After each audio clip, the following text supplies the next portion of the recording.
What's up, guys? I'm Chris Spags here, back with another Four Corners video for today's 14-game MLB main slate, courtesy of Awesemo.com. So to follow up on yesterday, it was Patrick Corbin who had the most strikeouts on the slate, but right behind him, of course, as we all could have predicted, was Wade Miley, a guy I liked, but perhaps didn't see big strikeout stuff from. But today we got a big slate, so let's do it. 14 games. Hit the like button and comment down below the guy who's going to hit 2 home runs today. People have done it before. I'm going to be proud of you guys if you do it again. So right now, like the video and leave a comment down below about which guy is going to go off with 2 home runs down below. The first corner I'm going to hit on today are the top pitching options on today's slate, and Zach Wheeler going against Miami is going to be highly owned everywhere. He gets 2.9 implied runs against him, which are lowest on the slate, and as I mentioned, he's going to be the top owned option with 39% on DK, 29% on FanDuel, and 43% on Yahoo. The Miami matchup is as good as you can get with a .092 ISO and a 26.8% K rate versus right-hand pitching, with Wheeler's 9.9 Ks per 9 right in line with where you want. I don't think Wheeler's a terribly impressive pitcher, and he's a guy that I don't generally love to pay up for, but the spot's pretty good here. It seems safe. It does have some strikeout upside,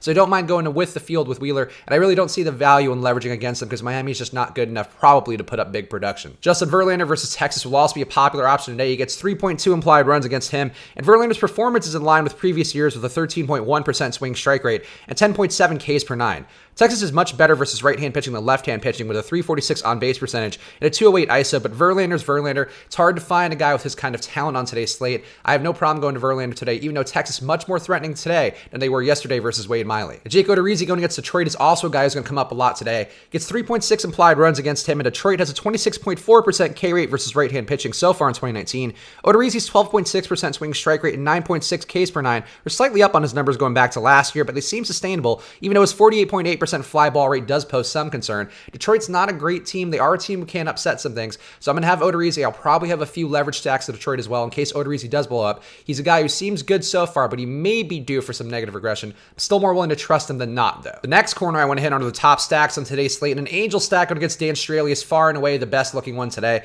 They get 6.2 implied runs going for them, which is the highest on today's slate, and the Angels have hit right-handed pitching well with a 338 on-base percentage and a 116 WRC plus on the year. Mike Trout and Shohei Ohtani are the most appealing here with both over a 179 WRC plus versus right-hand pitching, but Straley's so bad with a 1.9 whip, 4.3 Ks per 9, and a 7% home run rate in 2019 that anybody in this Angels lineup can get to him. I'll have some full stacks. I'll have some 2-mans of Trout and Ohtani. I think there's a lot of ways you can go here because Straley's been bad enough that really anybody can put up production here as long as he doesn't magically find the cure to what's been ailing him. Boston stack versus Eric Swanson also looks pretty good with 5.8 implied runs in their favor. Swanson's been serviceable versus lefties with a 1.07 whip and a 3.35 xFIP, but he's getting raked by righties with a 7.6 xFIP and a 9% home run rate in a limited sample size. Boston's not terribly priced, and they should get shots versus Swanson, who can't miss bats. He's got an 8.4% swing strike rate and 6.5 Ks per 9 this year. All Boston usually needs is a pitcher who allows them to make contact. It seems like Swanson's a guy who's going to allow that. He could get better as we go, but I think for right now, with what we're seeing and this Vegas total, it does seem like a good spot to go to Boston in both mini stacks and full stacks. A Minnesota stack versus Tyson Ross also looks pretty good with 5.5 implied runs in their favor, and Ross's 7.3% swing strike rate is among the worst on the slate.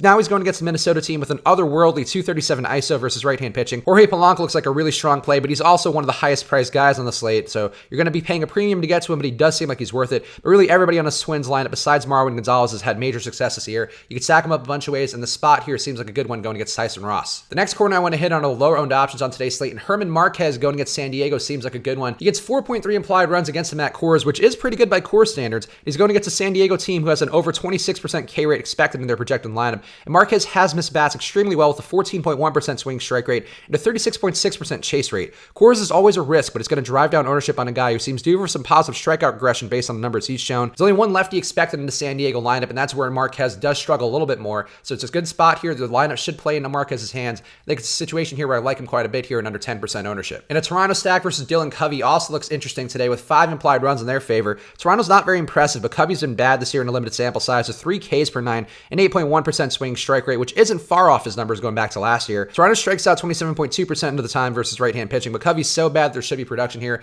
Toronto's not great, but I will get some stacks there because Covey's been bad enough that Toronto could get going just because Covey is a much worse option. Domingo Germán at Tampa Bay is also coming up for me in crunches so far. He gets 4.1 implied runs against him, and Germán is projected for under 5% ownership, but he has elite stuff this year with a .89 whip, 12.7% swing strike rate, and a 37.1% chase rate. Germán may be due for some regression, and I think he would be worth some leverage stacks if his ownership were higher because Tampa Bay's lineup is dangerous versus right-hand pitching, but his stuff looks sustainable, and he does show some upside, so Germán's a guy I don't mind as long as he's low-owned. Again, if that ownership shifts and he becomes higher-owned, I think it's time to go to Tampa Bay. So I'd watch the ownership closely, and I think this is one situation where the ownership would really strongly dictate how how I'd want to play it. And a Colorado stack versus Eric Lauer won't have a lot of ownership on them, despite 5.7 implied runs in their favor and the game at Coors. Lauer hasn't missed bats with an 8% swinging strike rate on the year and 43% hard contact, and all those stats can be dangerous when you're in Coors. Maybe more of a mini stack situation with Arenado and Story, but overall the stack seems low owned given the park factors and Lauer's mediocrity. It's hard to get to Colorado in general as a full stack because of the pricing on these guys, but if you can force it in there, if you can find a way with cheap pitching,